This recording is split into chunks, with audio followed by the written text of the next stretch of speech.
So he left Nigeria many years ago, went to India, built a company from scratch, a whole footwear business. But somehow, even with all that success, he couldn't ignore this land, this red soil. So he came back not to look for a job, but to start up something, to create something, a palm plantation, a business rooted deep in the ground.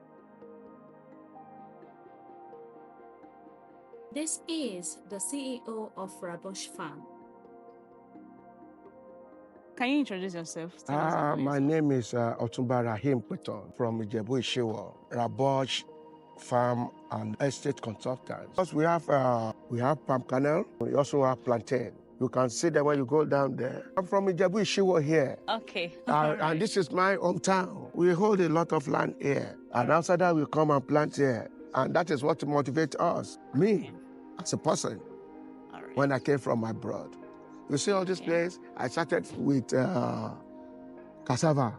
Oh, wow. Yes. From this side, both left and right, I put cassava there, up to that stream. Oh, that is where I started 5 years ago. Wow. You've not been living in Nigeria? I have not been living in Nigeria. So... I've been to London, I've been to India. That is where I stay. I have a house, I have children there. In London?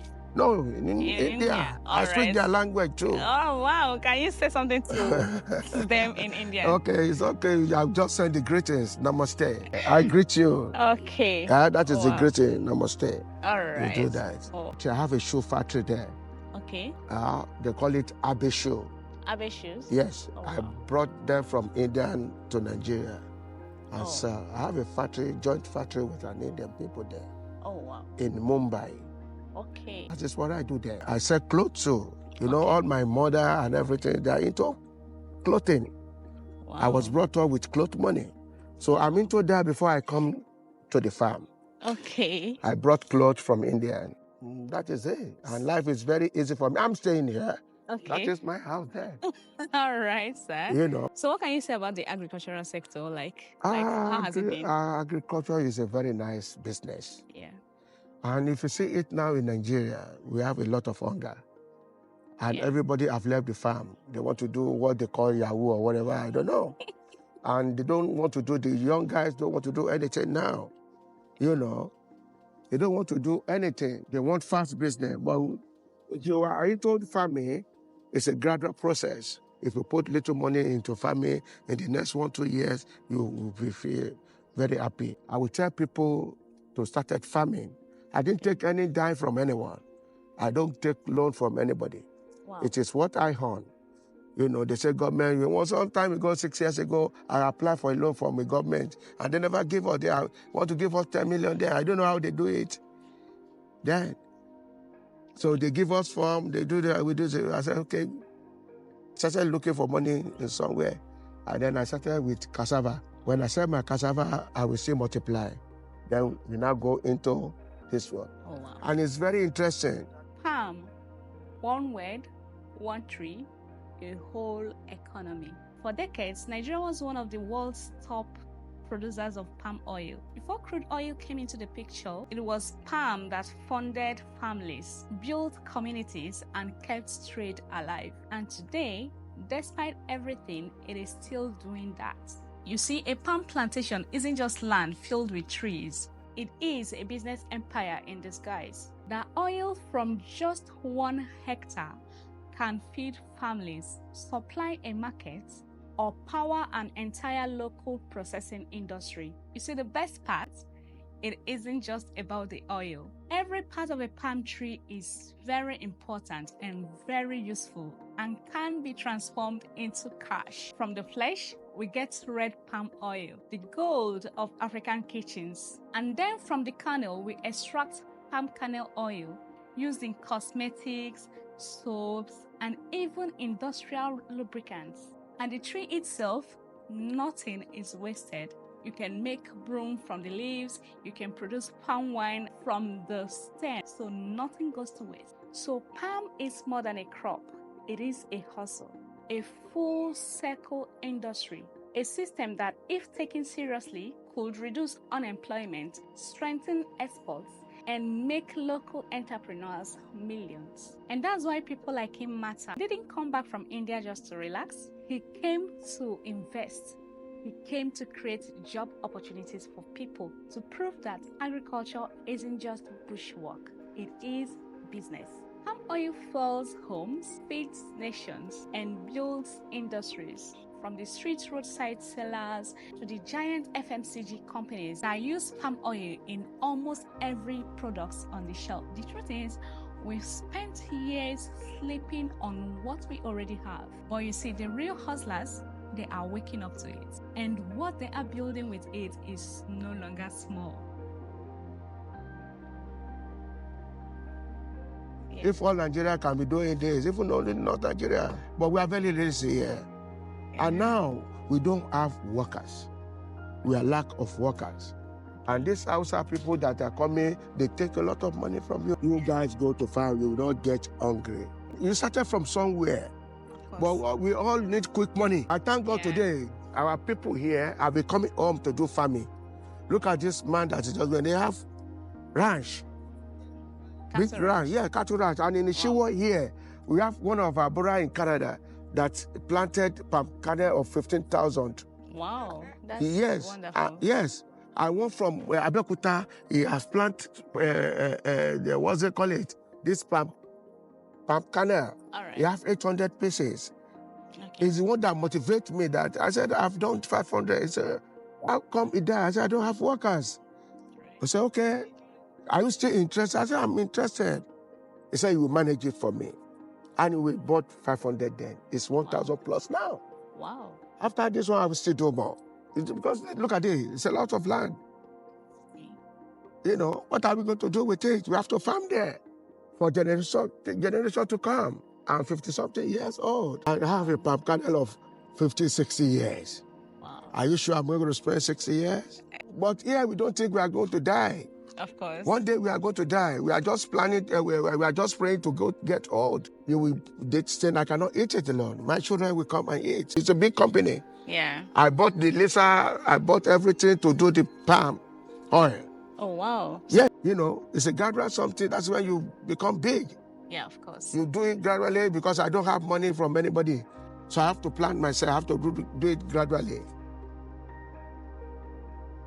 This land doesn't wait, and this man isn't waiting either. While some are waiting for white-collar job, a lot of people are already doing something great for themselves. Probably not everyone will get discovered, but everyone can start something, no matter how little. This is the manager for the palm plantation. Of course, he's also a farmer himself. He also owns a farm as well for himself. I don't know if the video has gone up before this one. Can you still tell us your name one more time? Husseini Agoro. Okay. The manager of that palm plantation. You are from where? Where from Togo. Palm plantation is very good. It's something you go harvest. Your descendants also go harvest. Okay, it stays for long. It stays for long. Okay, so from planting to harvesting, how many years does it take? Planting to harvest some palm tree. You can see 3 years. There's 3 years. There's 5 years. Okay. But this one is 5 years. Okay, 5 years on. So after planting, is there any other fertilizer, any other thing you do to it, or you just plant and go your way? Because I know that a lot of people are interested in palm plantation. Yes. So when you plant, do you apply any fertilizer? Is there just the maintenance till that 5 years? Before you plant, you need to clear the land.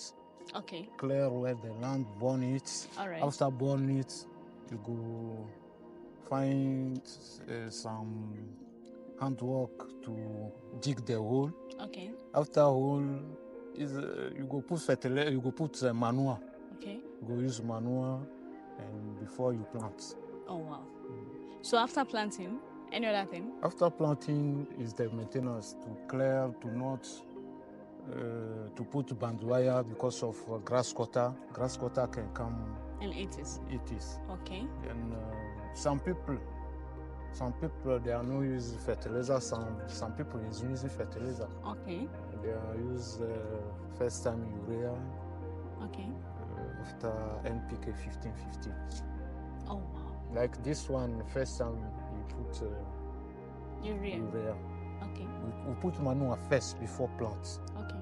After planting, we come put urea and NPK 15. Like after how long do you put the urea and NPK? We put urea after 2 months. 2 months. Yes, we put urea. Okay. Then the NPK. NPK, we put it after 3 months. Okay. And you need to calculate to put all those fertilizers during rainy season, not the dry season. Okay. Yeah. Okay, during rainy season. That Rainy means season. you only plant during rainy season. During rainy season, yes. Okay. But okay. there are some people is using irrigation system to plant. Them, those who they use irrigation anytime. Okay. Anytime they can plant. They can plant. Anytime they can use their fertilizer because of they have water. All right. So do you water them during the rainy season? Rainy season. Sorry, I mean the dry season. Sorry. Dry season, like we are no. You don't water. We don't have that system, irrigation system. Okay, so it doesn't die. Yes, it doesn't. It can die. It can die. So once rain comes up again, it starts germinating. Yes. It starts from where it stopped. Yes. Okay. Oh wow, that's very beautiful. Well, is it going to take a shorter time to harvest if you have irrigation and you have water? There's difference. Okay. No, the shorter time matter. Okay. How those irrigation system own, how they go grow. Okay. Is fine than the one without irrigation. Okay. And they can produce. They can bring big fruit than the one get irrigation. Okay. Yes. Okay. When it starts germinating, when it starts bringing fruit. Yes. Okay. Anything that you think that people that wants to go into palm plantation needs to know about? Is the maintenance. Some people just plant and leave it inside bush. Okay. After you spend, the grass cutter will chop and go get anything. Okay. Then the good thing is to maintenance. Okay. To weed, make it clear for the bush meat to not eat it. Eat it. Okay, so that it's always good to even clear the place, make it clear. Yes. So how big is the farm, sir? At least we have almost 30 acres of land. Oh wow, that's beautiful. Yes, 30 acres of land. And we still have more. I'm talking of the one that we planted on. You're not talking about the one that you have not planted. You're telling me the one. Yes. Oh wow. Yes, we have it here. Look at it. Wow. It goes like this. Wow. Up to the one stream there is for farm. Right. It's not for building any house. I have a house. Just a small house here, and I'm okay with it. I don't want to become Abiola or whatever. What are you going to do with a lot of house? You understand? But we are so greedy in Nigeria that we want to own 10 houses. Instead of thinking of doing business. Business is better than building a house. Yeah. When you started farming, it's better than a house. Yeah. Oh, wow. If people that money you want to use to build a house, why don't you take it to the farm? It will multiply for you than a house. How many people will pay rent in this situation of Nigeria? Many people don't have money to pay, and you'll be crying, and that is the only source you have to take rent. If I get old, I'll be taking rent. You cannot survive you cannot survive with that one. But when you have a farm, you have a palm kernel, it will serve you for the rest of your life. If you need a house, it will build a house for you. That is palm kernel for you. If you have the money to build a house, just go and plant palm kernel. Oh, wow. Just go and plant palm kernel. It will build a house for you for sure. And it will be there for years? For years. Oh, wow. For the generation to come. I will sell land. All right. A genuine land. Okay. A family land that you consult the families. All right. I have a buyer. I consult with them. All right. That are you ready to sell your land? If they are ready, we negotiate. And we sign the document with the family. The person holds the land. I don't want to sell land for real estate. For family, you can sell for them. And we list as well. Maybe for 10 years. After it expires, if you're still interested, we continue for you. Oh, yes. Wow. Now, let's talk about the part most people don't see. Even with all this land, even with all the demand, Nigeria still imports over half of the palm oil it consumes. That's billions of naira leaving this country for something we can just grow in our backyard. Palm oil is not new and not trendy either. But you see, that is the problem. We treat it like it's old, like it's outdated, like it's so basic to build wealth from. Meanwhile, the global demand for palm oil is rising fast. It's in your soap, your cream, your biscuit, your stew, and yet the industry is still mostly informal.